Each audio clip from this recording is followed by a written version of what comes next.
né? Então, o que a gente vai fazer? A gente vai fazer o mesmo esqueminha que a gente fez antes, só que eu acho que eu vou virar assim e tirar já o nosso papel, e daí eu consigo resolver.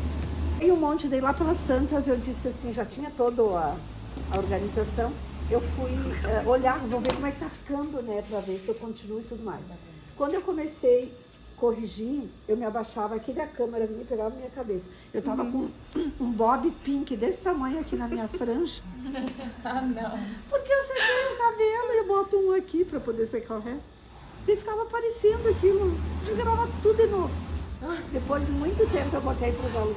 Ai, prof, por que não deixou? Eu disse, sim, você já cai de pau em cima dos professores. Imagina você me ver com um bob na frente. Essa foi uma outra muito legal, que agora eu conto, porque eu já contei para o aluno, né? Senão não contava. Eu, nas aulas de mulagem, né, daí todo aluno aqui trabalhando, daí na hora que eles estavam trabalhando, que eu já tinha explicado que eles estavam aqui fazendo, umas coisas bem engraçadas. Ou tu tá dando aula aqui, o aluno aqui na cozinha, porque é assim, né, vida real, né? Tem gente que só tem uma bancada, uma mesa de cozinha. E daí passava alguém atrás que ia na geladeira, ou alguém só de sem camisa, só de bermuda. Acontecia de tudo, foi muito legal. Tá, aqui só falta um traçado, que é esse final aqui, ó. Eu vou traçar aqui, então, que é uma linha reta mesmo, tá? Foi tudo da cor. Ai, sério. Só que não foi fácil, gente, foi bem difícil. Foi difícil para aluno e foi difícil para os professores. Aí ela,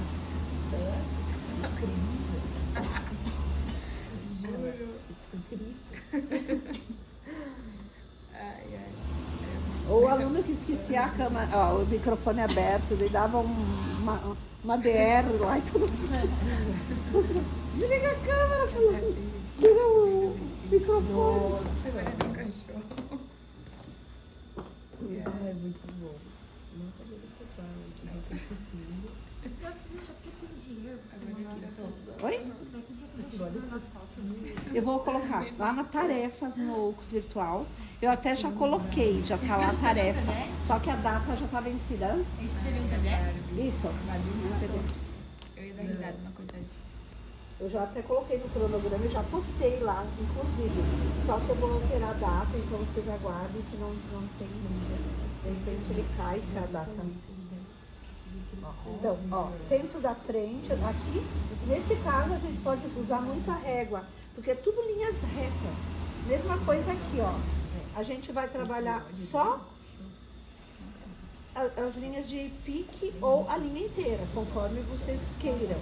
Mas nesse caso eu não preciso traçar todo, né? Porque eu vou Eu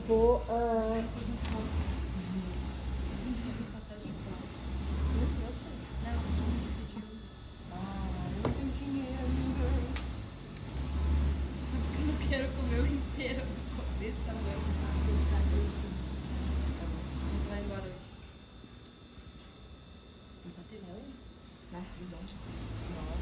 a gente copia a frente também, tá? Passam desse tamanho.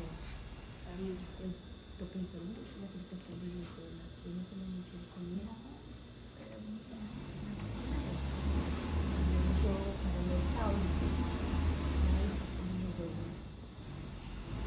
Pronto, já copiamos, só falta a lateral, que vocês têm uma linha curva, né? Então peguem a réguinha curva. Então vocês viram que aqui é muito fácil, porque a gente tem as réguas que são nossas auxiliares aqui, tá? Então eu posso me utilizar dela, sempre lembrando que a gente deita a carretilha para não estragar a régua, tá? A mesma coisa na parte das costas, vocês viram que eu nem prendi, como ela é mais reta, é tudo linhas retas, é mais fácil de traçar e ela a gente não gira muito o material, então ele fica bem tranquilo. A frente a mesma coisa, então eu vou passar a carretilha. Eu endireitei que estava meio tortinho ali. Mas eu vou colocar, depois eu vou colocar nas costas, aqui eu vou colocar o alfinete, porque eu vou te deixar para levar, Maria Emília, daí eu vou finalizar só a frente para ser mais rápido, tá? Então, feito isso, a gente faz a mesma coisa nas costas, eu reservo o painelzinho lá do lado para ver se eu preciso de mais alguma indicação. Eu venho para cá com a régua e vou retraçar. Eu vou mostrar só pequenininho. Tem uma emenda de mesa aí que tá me incomodando. Eu só retraço tudo com o lápis ou com a caneta, como vocês acharem melhor e como vocês preferirem ter o material de vocês organizadinho, tá? Eu gosto sempre de escrever com outra cor ou colocar indicações, porque parece que o teu material fica mais organizadinho, né? Mais visual. A parte interna, parte externa eu risco com lápis, interna escreve com a canetinha. Esse aqui, a lateral.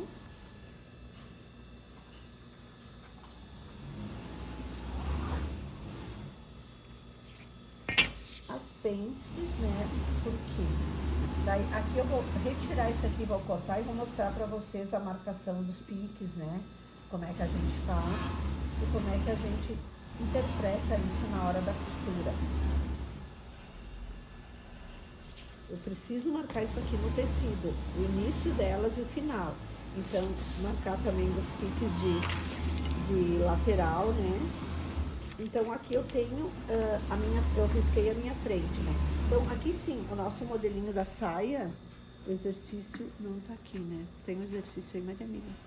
Aqui, ó. Então, a gente está interpretando a sainha justa, né? Então, o nosso desenho que a gente vai obter no final dele é uma saia, né? Sem costura na frente. Ela tem as duas pences, ela tem uma costura atrás, sim. Então, aqui atrás ela vai margem de costura. Na frente, não. Ela vai ficar dobrada. Então, o meu painel de molde, eu vou indicar aqui que no centro da frente, ele é dobrado o tecido. Com essa siglazinha aqui, significa que o tecido é dobrado. Ou eu vou escrever aqui do lado, tecido dobrado. Para a hora que a costureira ou alguém for pegar esse molde para costurar, ele sabe que aqui não tem margem de costura porque ele é inteiro. Agora é muito fácil da gente marcar as margens de costura, porque se a gente tem a reguinha aqui que nos ajuda, né? É só colocar até onde é a parte reta, usando o alinhamento aqui para me conduzir. Aqui na frente não vai. Aqui eu também tenho uma linha reta. Então, eu me organizo com a sombrinha ali de baixo e vou traçando.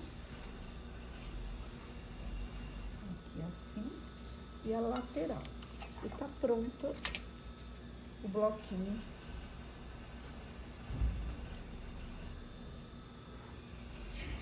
Você pode ir cortando, que não sei se depois vai mandar pro lado. Lateral aqui, né? Eu esquadro aqui, eu com um esquadro maior e vou marcar o final da sainha também. E se eu quero definir a minha bainha também, eu quero deixar uma bainha de 4 centímetros, né? Então, eu vou marcar também no molde a bainha, porque eu preciso ter isso definido. Então, essa sainha ela tem uma margem de 1 centímetro de costura, ela é fechada na frente e ela tem uma bainha de 4. Então, aqui já tá pronto o nosso bloquinho.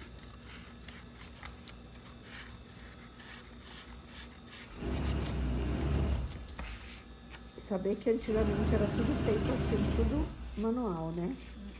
E na indústria do couro e do estofado, além de fazer o molde assim, primeiro para testar, fazer a peça piloto, depois é passado tudo com um papelão duro, que nem dá para cortar com a tesoura de tão duro que é, porque esses materiais, eles exigem muitos cortes, né, do mesmo molde. Então eles colocam no papelão duro, principalmente no couro, porque eles cortam com estilete, né, com navalha. Então aquele molde é a base, é a estrutura para eles passarem um estilete. Hoje já tem máquinas de corte laser, tem tudo isso, né? Mas nem todo mundo tem.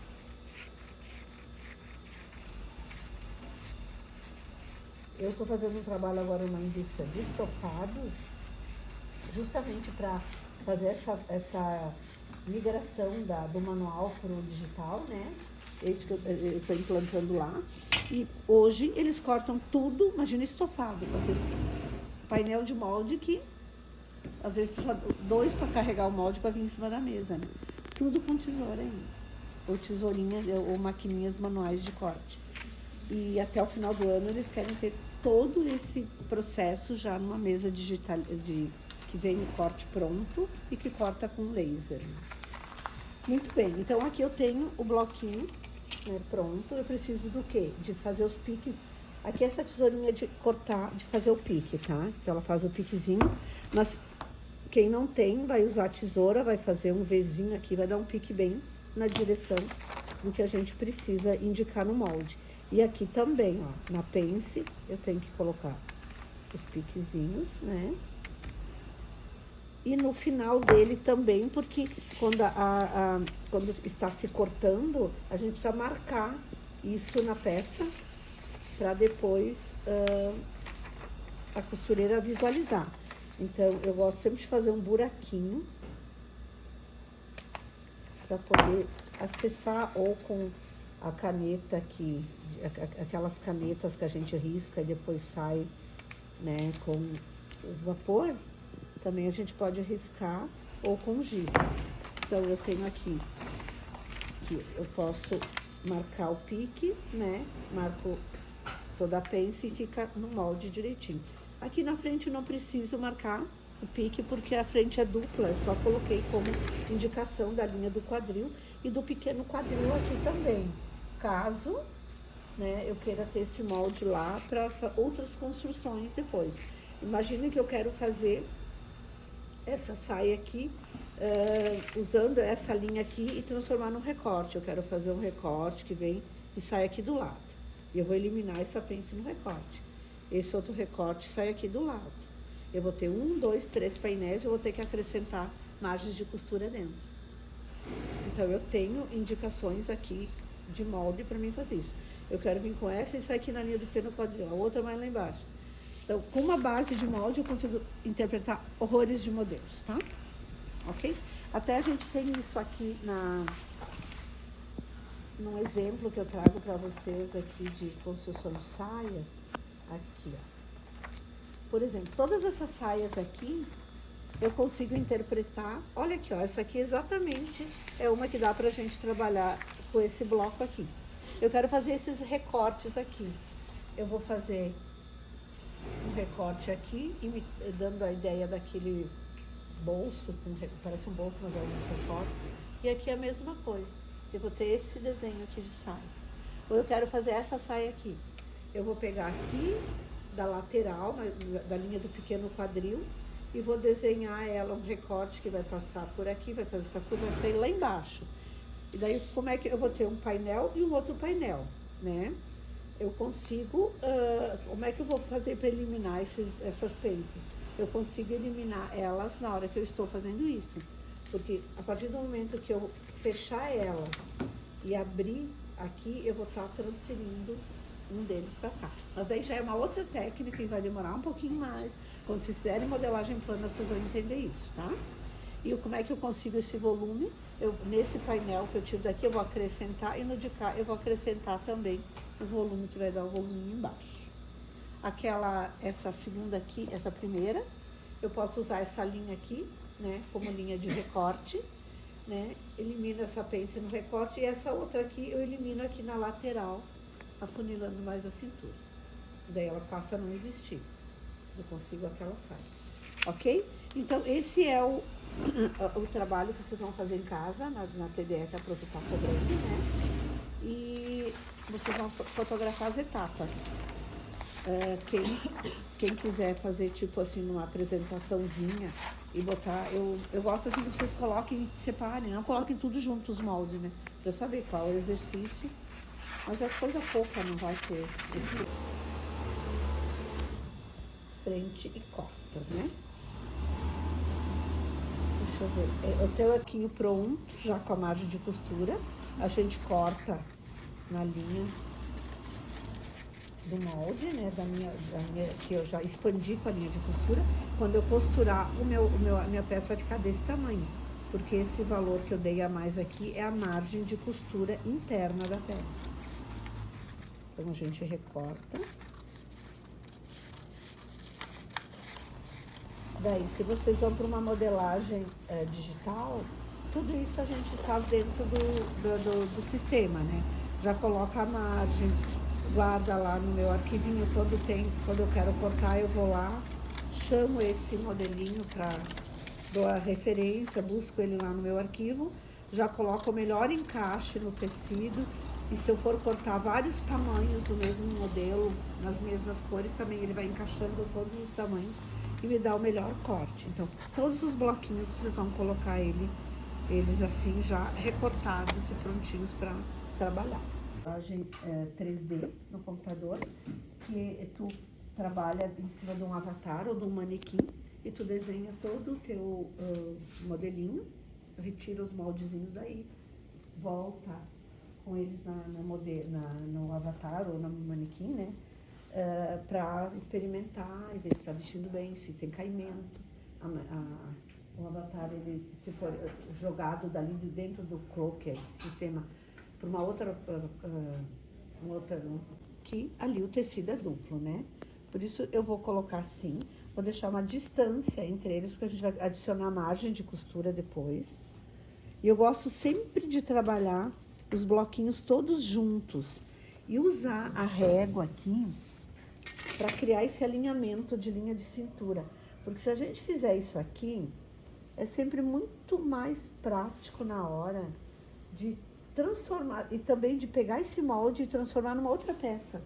Por exemplo, se tem esse bloquinho de blusinha, tomara que caia, vocês querem construir um vestido a partir disso aqui, vocês vão colocar num papel, com mais papel na sequência aqui, e vocês vão poder traçar a saia aqui e fica um vestido, né? Então, por isso que eu gosto de alinhar cintura e busto na hora que a gente está passando pro papel. Daí a gente consegue visualizar melhor. Ou mesmo fazer essa mesma peça, só que mais longa, né? Tipo uma blusa até o quadril, né? Eu já coloco aqui a união dos traçados pra gente não se perder. E quem tem alguma dificuldade de riscar e acha que vai sair do lugar, a gente pode fazer isso aqui, ó. Pegar o alfinete, né?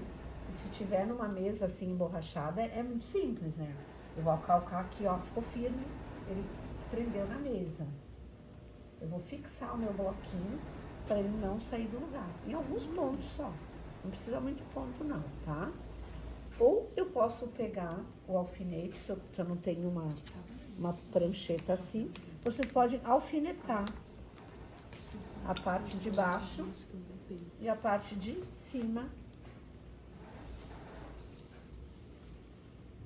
Eu consigo fixar bem o papel no meu bloquinho e daí a movimentação da régua sobre não vai tirar ele do lugar, tá? Então tem as duas formas de vocês retraçarem. E daí o que vocês vão fazer a partir disso? Vocês vão carretilhar, né? Vão transferir para o papel em linha de pontilhado, né? O que vocês transformaram em mulagem, né? Lá no manequim e retraçaram e que está aqui no bloquinho de vocês. Então, eu vou trabalhar a linha da barra, conforme eu tracei aqui. O centro da frente, daí dá para se apoiar numa régua, só ter todo o cuidado, né, de não deslocar, a carretilha para dentro, porque cria dentinhos na régua, estraga a régua.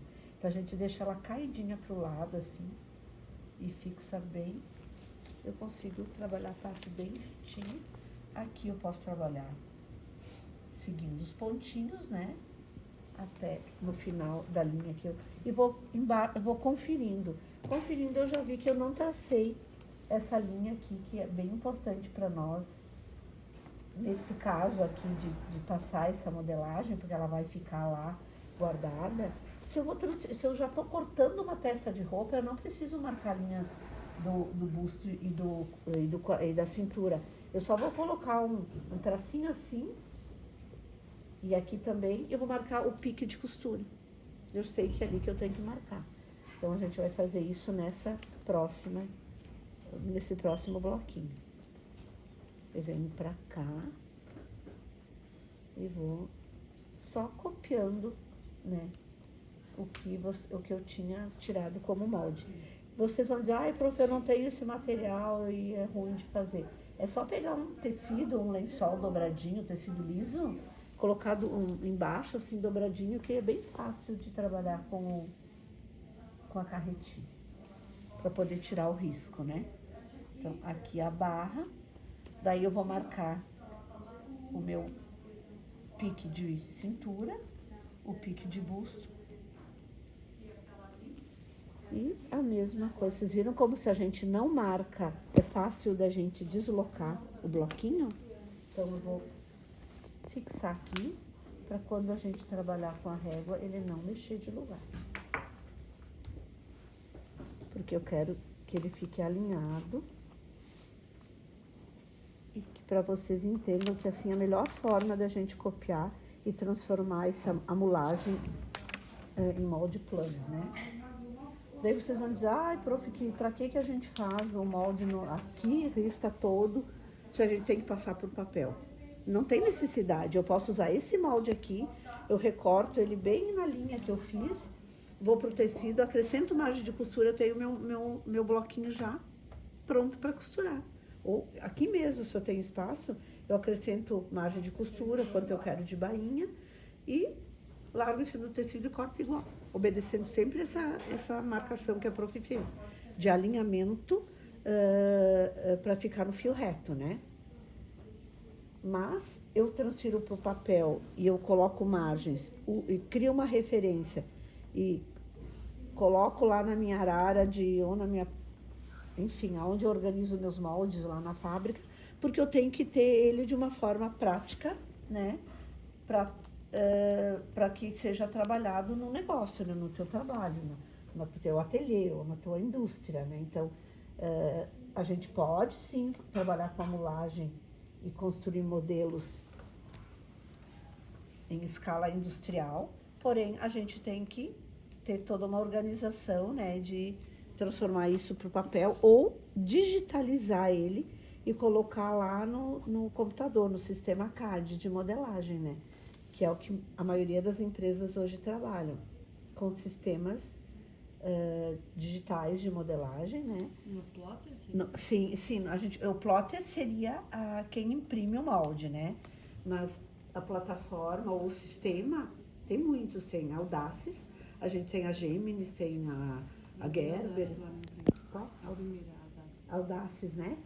E daí você faz todo o molde dentro do computador, só que o molde lá dentro, você sempre vai partir de uma base, tipo aquela basezinha do corpo. Deixa lá dentro no armazenzinho de base de corpo, de saia, de calça, de tudo que tu conseguir. Por exemplo, base de uma blusinha, tomara que caia junto do corpo. Pode ser uma base minha. Para em cima desta base eu construir outros tantos modelos. Ou tu parte do zero também para construir um molde no Audace. Tu vai para aquela linha de coordenadas cartesianas, né? Uma linha de